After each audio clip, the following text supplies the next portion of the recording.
Então, vou falar brevemente sobre a questão do supra e infralapsarianismo e no que consiste as duas visões de lapsarianismo. Acabei de chegar em casa, estou aqui deitado na boa. Vou deixar salvo esse vídeo.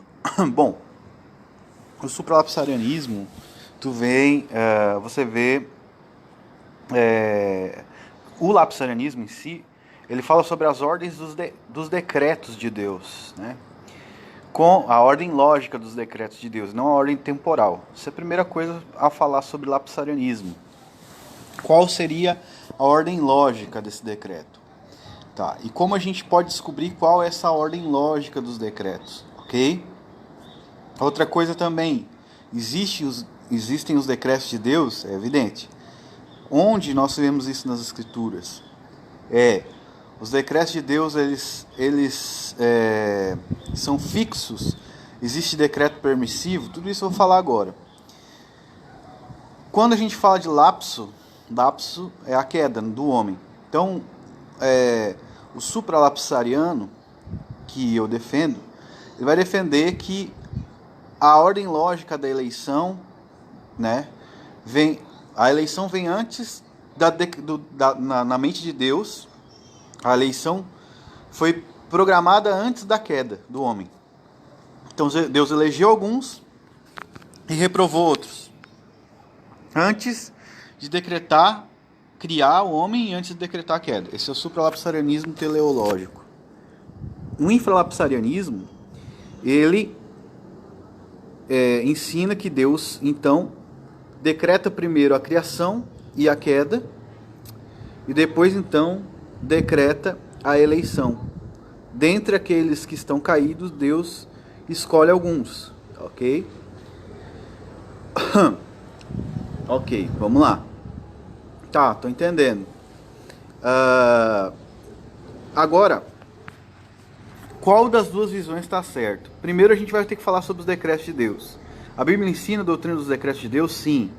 Aonde? Em vários lugares. Vou citar alguns versículos. Por exemplo, em Efésios, no capítulo 1, versículo 11, diz que Deus faz todas as coisas conforme o conselho da sua vontade, predestinado segundo o propósito daquele que faz todas as coisas conforme o conselho da sua vontade.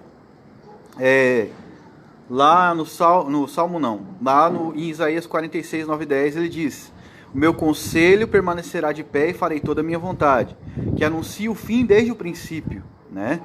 Então, digo, o meu conselho permanecerá de pé e farei toda a minha vontade. Vamos ver outros exemplos aqui da doutrina dos decretos de Deus. Bom, existem muitos, né? Quando a gente fala sobre a determinação de Deus em Atos 2, em Atos 4, sobre a morte de Jesus, enfim, a gente vê o decreto de Deus. Também quando a gente vê Jesus falando que nenhum pássaro cai no chão se não for da vontade do Pai celeste, isso é a doutrina dos decretos de Deus, né? Jesus poderia dizer que nenhuma folha sai voando se não for da vontade do Pai, né? Mas ele diz que nenhuma ave do céu, um pássaro cai no chão se não for da vontade de Deus. Jesus também diz que os cabelos da nossa cabeça estão todos contados, de maneira que não pode cair um cabelo da tua cabeça se Deus não decretar. Então a doutrina dos decretos de Deus ela é minuciosa, né? Tem a ver com todos os eventos que acontecem no mundo. Aí nós vamos para um determinismo, e aí nós temos três visões lapsarianas sobre isso. O primeiro é o supralapsarianismo, que eu vou explicar por último, que é a minha.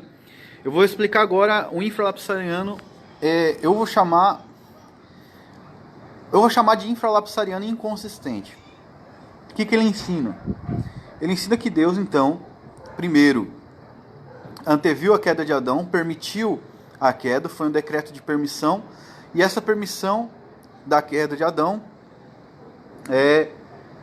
não foi um decreto rígido. Eles tentam colocar como se fosse uma possibilidade que cada um poderia fazer. Aí eles tentam explicar de várias formas. Mas se você for lendo as explicações deles, eles vão cair num determinismo tão rígido quanto qualquer outro calvinismo. Eles tentam a fazer aquela permissão de Adão ali e não ser um decreto, né, da queda. Então, o que ele ensina? Primeiro Deus decreta criar na mente, depois Deus decreta a queda, depois Deus decreta a eleição. Só que a queda é uma permissão. Esse é o infralapsariano que eu chamo de inconsistente, porque tem vários infralapsarianos que ainda são bem consistentes no determinismo. Depois eu vou usar o argumento deles contra nós, né? E depois eu vou refutar o argumento deles. Tá, ok. Então o infralapsarianismo ensina, assim, e aí, que primeiro Deus decretou a criação, depois Deus decretou a queda, e depois Deus decretou a eleição. Decretou permitir a queda, eles falam isso. Alguns também, autores de outras vertentes, falam em decreto permissivo, mas enfim. Aí depois tem um outro infralapsarianismo, que é o comum, não fala em permissão, fala em decreto. Geralmente são os compatibilistas. Então eles dizem, não sei como, o homem era livre, mas Deus decretou, essa é a ideia deles. Então, nessa visão, né, infralapsariana, é a mesma coisa a ordem. Primeiro Deus cria, depois Deus decreta a queda de Adão e depois Deus elege. Essa é a visão deles. E o supralapsarianismo, como a gente já falou no começo, primeiro Deus elege, depois Deus decreta a criação, faz tudo de trás para frente, na verdade. Primeiro Deus decreta a eleição, depois a redenção, vai tudo de trás para frente. O decreto no supralapsarianismo é teleológico, ele vem antes. O que Deus planejou primeiro o que Deus planejou com propósito do ulterior, ou seja, aquilo, o propósito final vem primeiro no supralapsarianismo teleológico do que o evento, né? Então, por exemplo, eu vou ir trabalhar. Com isso em mente, então, eu visto a minha roupa. Com isso em mente, então, eu pego uma bicicleta. Então, no supralapsarianismo, Deus, ele não age, como é que eu vou te dizer assim, sem um propósito ulterior. Ele tem essa intenção em primeiro lugar, que é o fim, que é a consumação. Então, em primeiro lugar, Deus já contempla tudo pronto, né? E decreta tudo pronto em sua mente. E depois, então, ele vai decretando o resto dos eventos, enfim. Bom, aí a objeção infralapsariana de Turrentini é que Deus não pode eleger um não ente, né? Então eles dizem, como que Deus elegeu alguém que ele não tinha decretado criar? Então se Deus não decretou criar, ele não pode eleger. Mas espera aí, uma pessoa que não foi criada ainda, mesmo que não tenha sido decretada criar, também é um não ente. Mas ela não é concebida na mente divina. Essa é a objeção deles, para tentar solapar o supralapsarianismo. Diversas coisas estão erradas aí. Não, Deus tem que ter primeiro a concepção do homem e tal, para depois eleger esses eleitos, né? Então o supralapsarianismo cristológico, junto com o teleológico, eu acho que o cristológico ele explica mais, porque Cristo é o cabeça de tudo no supralapsarianismo cristológico. Então, como que Deus elege uma criação, né? Porque primeiro ele decretou que Cristo iria encabeçar ela. Então ele elege os eleitos em Cristo e depois sim decreta a criação e a queda. Então Deus tem uma, digamos, antevisão. Não posso chamar assim. É difícil falar isso porque Deus não prevê as coisas. Ele tem uma antevisão do que ele quer, né? Que são os eleitos em Cristo e essa primeira eleição. Então, é falho dizer que o supralapsarianismo não pode ser porque Deus teria que ter um ente para eleger, Deus não pode eleger um não ente. Isso vem da epistemologia aristotélica. Por quê? Vou explicar. A epistemologia empírica, ela ensina que ela não tem a ideia platônica do mundo das formas. Então, Deus criou o trigo. Mas o que Deus queria fazer com o trigo? Deus queria que o homem fizesse o pão com ele. E o que Deus queria fazer com isso? Alimentar o homem. O que Deus queria fazer com isso? Que o homem glorificasse a Deus. Mas o que Deus pensou primeiro? Na glória dele. Deus, eu vou glorificar o meu nome. Como? Alimentando o homem. O homem vai me glorificar por isso. Como que eu vou fazer? Fazendo o pão. O pão, da onde que vem? Do trigo. Na ideia do infralapsariano, Deus precisa criar o trigo e depois decidir o que ele vai fazer com ele. é que nem o Jung fala que é que nem um pássaro. Na verdade, o pássaro é mais inteligente, porque o pássaro, quando vai fazer um ninho, ele pega o objeto e já sabe o que ele vai fazer com aquele objeto que ele pega, aqueles gravetos, né? O pássaro sabe, ele tem uma ideia do que ele quer. Mas no infralapsarianismo, Deus, na ordem lógica dos decretos, ele precisa primeiro decretar o graveto para depois pensar no ninho. Daí o Jung diz que faz de Deus mais estúpido do que um pássaro. Que precisa, entendeu? Pensar ali, aprender o que vai fazer com a massa que ele criou. Então, né, Deus vai fazer um vaso de ira. Deus pensou no vaso primeiro no barro. O infralapsariano não, Deus tem que pensar no barro. Aí Deus pensa no barro e depois ele pensa no que ele vai fazer com o barro. Ou ele já sabia o que ele iria fazer com o barro. Então o supralapsarianismo, ele é obviamente a ordem lógica dos decretos de Deus. Não tem como ser infralapsariano se você está falando de lógica. E isso eu não estou falando de lógica empírica. Porque empiricamente eu, por exemplo, como ser humano, posso aprender. Posso pegar ali um objeto, um ferro, um metal, e criar uma arma ou alguma coisa assim, como o ser humano foi aprendendo as coisas. Mas Deus não aprende. Entende? Deus tem um objetivo. E a ordem lógica dos decretos não significa aquilo que estava na mente de Deus em primeiro lugar, mas aquilo que ele determinou que aconteceria primeiro em sua mente. Não que todos esses objetos eles vieram sequencialmente na mente de Deus. Vamos usar o exemplo do vaso e do barro. Isso é absurdo. Tanto o barro quanto o vaso estavam na mente de Deus. Mas a questão é o que Deus determinou primeiro. Eu quero um vaso, então eu vou precisar do barro. Eu vou fazer o barro. Mas eles já estavam os dois na mente de Deus antes. De maneira eterna. A questão é o que Deus determinou, intentou primeiro. Como Deus tem um propósito, ele tenta primeiro o fim, depois o começo. E isso bate com Isaías 46, 9 e 10, quando ele diz que anuncia o fim desde o princípio. Né? As coisas que ainda não sucederam. Que digo, o meu conselho permanecerá de pé e farei toda a minha vontade. Deus está determinando aquilo, o final já, e está anunciando o final desde o princípio. Ele está anunciando. A ideia dele é chegar naquele evento. Por quê? É que aquele evento se conclua. Aquilo foi estabelecido por Deus antes e não as coisas anteriores e contingentes, enfim. Então, é muito absurdo a gente falar de infralapsarianismo quando eles falam que Deus não pode eleger um não ente. Porque isso seria a mesma coisa que pensar que Deus não poderia criar um pão sem precisar do trigo. Mas o pão é feito de trigo. Mas se Deus quisesse fazer um pão de outra coisa, um pão ali. Ou fazer um pão sem criar trigo nenhum. Ele cria um pão do nada. Né? Isso é uma ideia aristotélica e empírica. Por isso que eu digo que a teologia está cheia de empirismo, de aristotelismo. Né? As pessoas não acreditam, mas observa. Por quê? Porque Deus agora, para ele decretar uma coisa, ele precisa do material daquela coisa que ele vai... Por quê? Porque Deus ele é que nem um homem, entendeu? Essa é a ideia deles. Que tem que pegar o material e ver o que ele vai fazer com ele.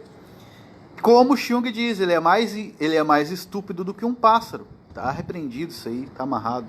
Chamar Deus de estúpido. O infralapsarianismo faz de Deus mais estúpido do que um pássaro. Por quê? Porque ele não sabe o que vai fazer. Não sabe o que vai fazer com o objeto que ele criou. Então Jung diz, eles fazem de Deus mais estúpido que um pássaro. Né? Mas Deus não é mais estúpido que um pássaro. Então a visão supralapsariana é que Deus determina primeiro, de trás para frente. O que Deus determinou primeiro? Glorificar a si mesmo. Como que ele decretou glorificar a si mesmo? Através de Cristo. Como que ele decretou glorificar Cristo para glorificar a si mesmo? Pela igreja. Como que ele decretou glorificar a igreja para glorificar Cristo, para glorificar a si mesmo? Através da eleição, elegeu a igreja em Cristo. Como que ele vai? E aí vai. Aí Deus decretou criar o homem. Mas para ter a igreja em Cristo, salva, entendeu agora? E a graça, o que ele precisa? Ele precisa da queda. Então essa é a visão supralapsariana da ordem lógica dos decretos. Vou deixar salvo aqui. Depois eu vou falar algumas coisas sobre os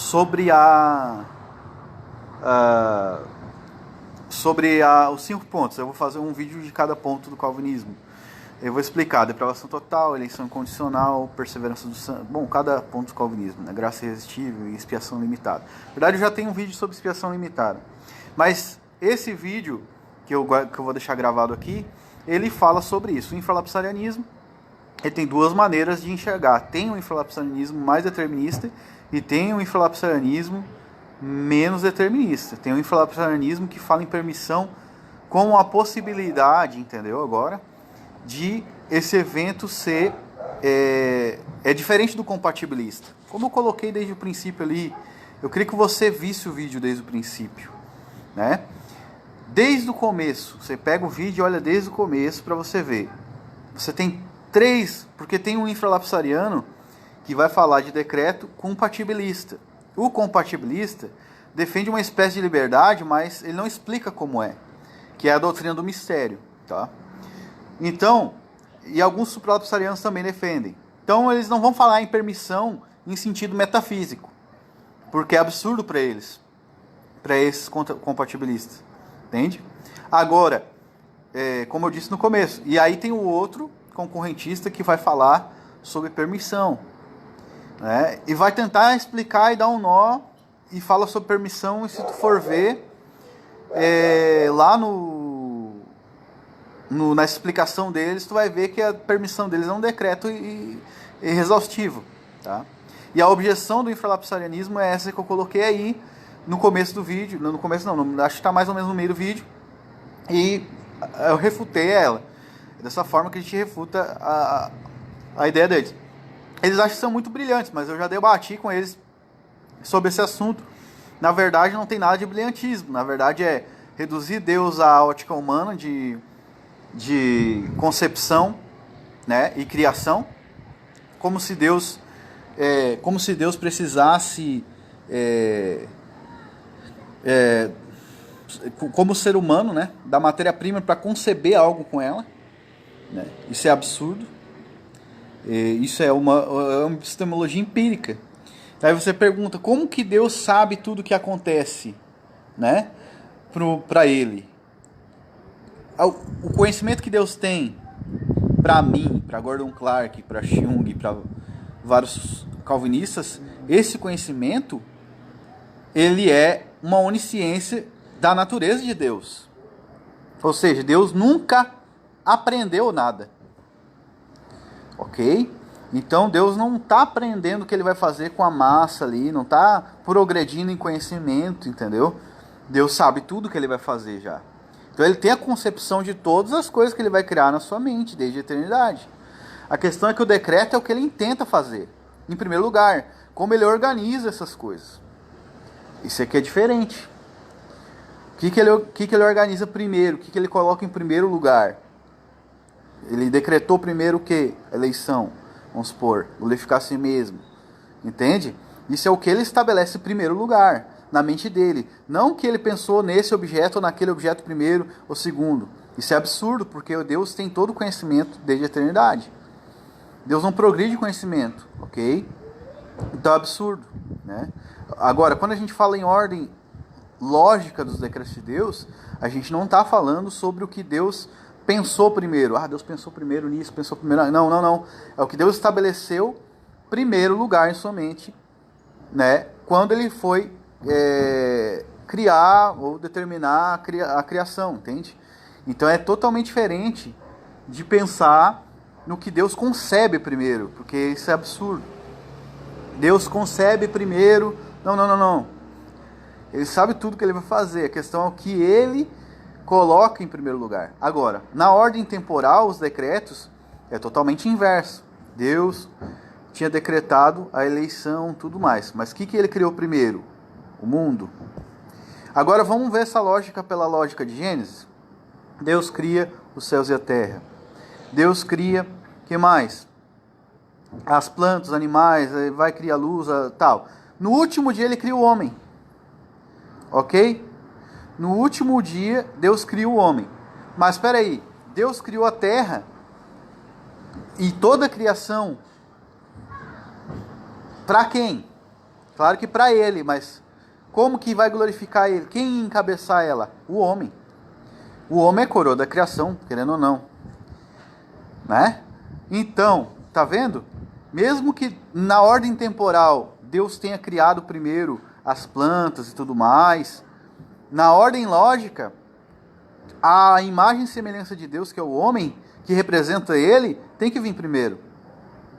Porque o homem é a expressão da glória dele. Na verdade, Cristo é a expressão da glória de Deus, mas né, Adão deveria ser, não foi, porque caiu, mas enfim. No sentido preceptivo, ele deveria representar, né, a imagem de Deus. Mas perdoe e magoei. Então, temporalmente, claro, Deus criou o mundo primeiro, criou a luz, mas o que entendeu? Para quê? Para que fim? Como ele estabeleceu? Para o homem. Mas e ainda mais além, vamos mais além. Para que Deus criou o homem? Para ter a queda. Para que Deus determinou a queda? Para que ele revelasse graça e glória. E para que Deus decretou revelar graça e glória? Para manifestar o seu filho e glorificar o seu filho. Então, se você vai vendo, você acha que Jesus aparece quando nessa história? No decreto, na determinação, na intencionalidade de Deus. Depois ele decretar a criação, daí Jesus... Deus, bom, já decretei a criação, decretei a queda, então agora eu estabeleço como decreto, na minha mente, sim, sem a efetuação da criação, estou falando da organização do decreto na mente dele. Então agora eu estabeleço meu filho para encabeçar tudo. Jesus apareceria em último lugar, e a igreja apareceria em penúltimo lugar, digamos assim. Isso é absurdo, né? Não tem como. Então, supralapsarianismo é logicamente mais consistente.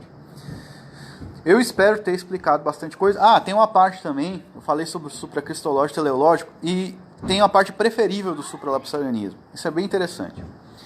Para que existem os réprobos? O supralapsarianismo, ele responde muito melhor isso do que o infralapsarianismo. Tem uma frase do Sproul que ele diz assim, a nossa eleição é como se Deus tivesse colocado a mão numa cartola ou tipo uma roleta de sorte e tirado o nosso nome de lá. Esse foi o nosso grande dia de sorte. No sentido, não que Deus não sabia, mas tipo assim, ele escolheu alguns dentre aqueles que estavam caídos. Mas qual era o propósito dos outros réprobos? Ele deixou, passou por alto por eles. Eles falam isso no infra, né? Mas nós não respondemos assim o supralapsarianismo. Porque quando eu faço um pinico, eu faço ele para cagar. E o réprobo, ele foi feito para ser vaso de ira. Entende? Então, o vaso de desonra é um banheiro mesmo. Eles usavam o vaso de desonra para botar dejeto ali. Isso que é vaso de desonra em Romanos 9. Então, não existe esse negócio de, tipo assim, não, Deus deixou eles de lado. Não, Deus fez eles para tomar a ira. Então não existe uma coisa assim de sorte, não tem sorte nenhuma. Tipo assim, Deus escolheu alguns e tal, não tem sorte nenhuma. Deus tinha um propósito para ele. Tudo está na vontade de Deus, entende? É absurdo, né? Então você vê, tem esse propósito ulterior. Também a questão dos réprobos. O supralapsarianismo preferível para terminar o vídeo. Para que os réprobos então? Só para sofrer, só para Deus fazer ira? Não. A questão é que ele quer revelar a sua glória. E tem atributos que ele quer revelar. Qual atributo? A ira. Para quem ele vai revelar? Para os réprobos, eles não vão glorificar Deus com isso. Não, nós vamos glorificar Deus. Então, ele quer revelar a sua ira para nós, porque nós que somos eleitos não vamos conhecer a ira de Deus. Então Deus fez o inferno para pegar nós pela mão. Tá vendo ali, meu filho? Ali é a minha ira. Não vai experimentar isso nunca, mas tá ali, ó. Tá vendo ele lá, gritando lá? Aquela lá é a minha ira, mas tu não vai experimentar. A minha ira, no teu caso, foi sobre meu filho. Mas ali, ali tem a expressão da minha ira. Eu queria te mostrar. Eu fiz ele para te mostrar a minha ira. Mas que absurdo. Deus é soberano. Outra coisa, para que Golias existia? Para Davi matar ele. Não, mas não pode pensar assim, tu tem que pensar... não tem que pensar nada. Golias existia para Davi matar ele. E para que Davi iria matar ele? Para o nome de Jeová e Yahvé ser glorificado, o nome do Senhor. Entende? Para Davi, pequenininho, através do Espírito de Deus, pela fé, derrubasse aquele gigante, derrubasse ele e glorificasse a Deus. Então Golias existia para esse propósito. Ele existia para morrer na mão de Davi. Todos os dias da vida dele, ele só existia para isso. Ah, não, é assim. Por que tu acha que Satanás existe? Para a gente pisar nele, para a gente pegar e vencer ele. É uma visão positiva, né, da igreja, porque Jesus diz: as portas do inferno não prevalecerão sobre a minha igreja, contra a minha igreja. A eleição é um propósito que prevalece, porque ela não depende de nós, depende de Deus. É o Espírito Santo que opera em nós, o querer e realizar, né? Então, esse é o supralapsarianismo preferível. Tem várias partes da Bíblia que explica ele. Por exemplo,